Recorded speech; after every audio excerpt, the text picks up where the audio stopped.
Kunal was startled at first, but he managed himself when Nandini's friend Sheila, who was accompanying her father, introduced them both to each other. "Sir, he is the one who saved Nandini."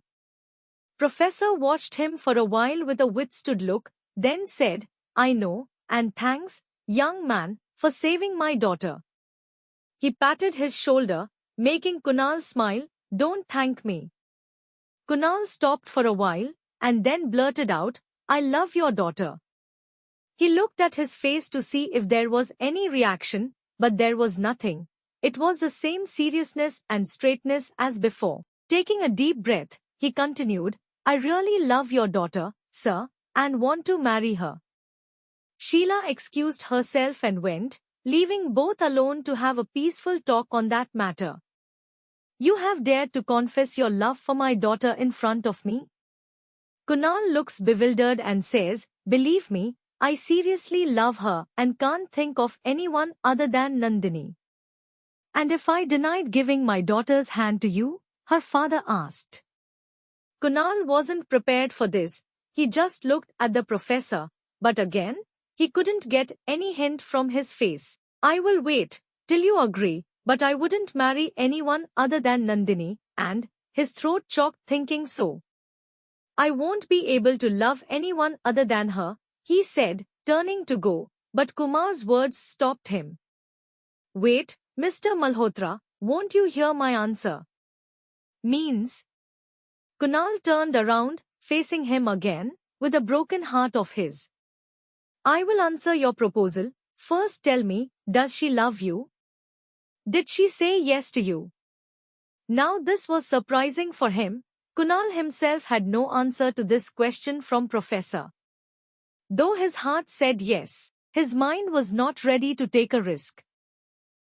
She, Kunal first time ever fumbles with words. He had no answer, and he looked down when he heard him again. "I know." "What?" Kunal looked shocked to hear him. "What did you know?"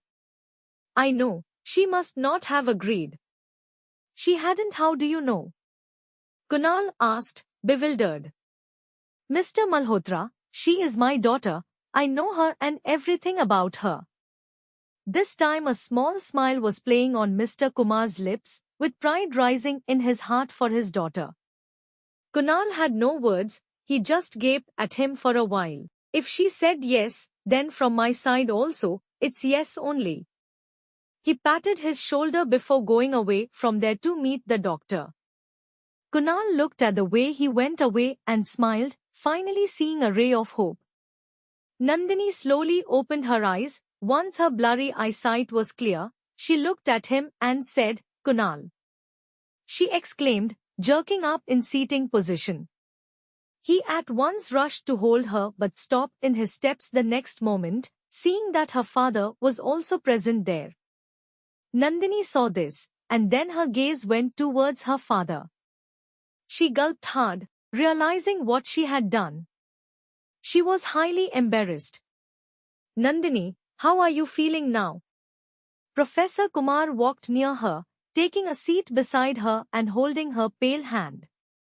"I am fine, father. Don't worry." After a checkup and a few queries by the doctor, he went out, leaving three of them alone. There was awkward silence in the room for a while, which was broken by Professor Kumar himself. "I want to talk with my daughter alone, would you please, Mr. Malhotra?" He looked at Kunal, who unwillingly went out, leaving one last glance for Nandini. Nandini couldn't meet her father's gaze. She looked everywhere but him, lying on the hospital bed.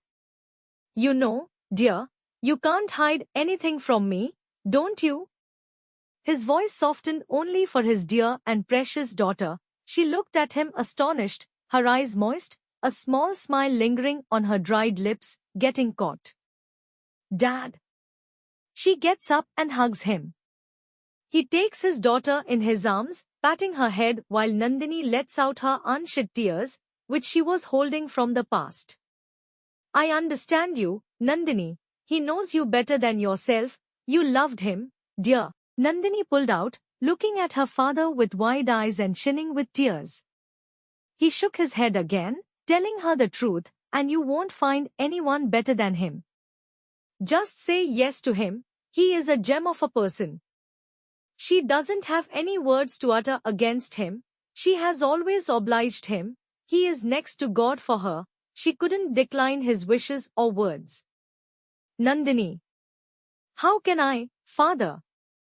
She looked at him with those painful hazels, showing him every little pain of hers, which she had suffered in the past, her fears, everything. He holds her hands tight, giving her courage to move ahead. You have to let it go, dear, once and for all. Destiny has given you a chance, just grab it, child, and accept him in your life. If you won't let it go, Nandini, then you won't be able to move on. Till you will keep on holding the past, leave it, let it go, dear. He patted her head. I am trying, father. She sniffed silently on his chest. You have to, dear. And I believe you will be successful very soon with Kunal. She looked up surprised.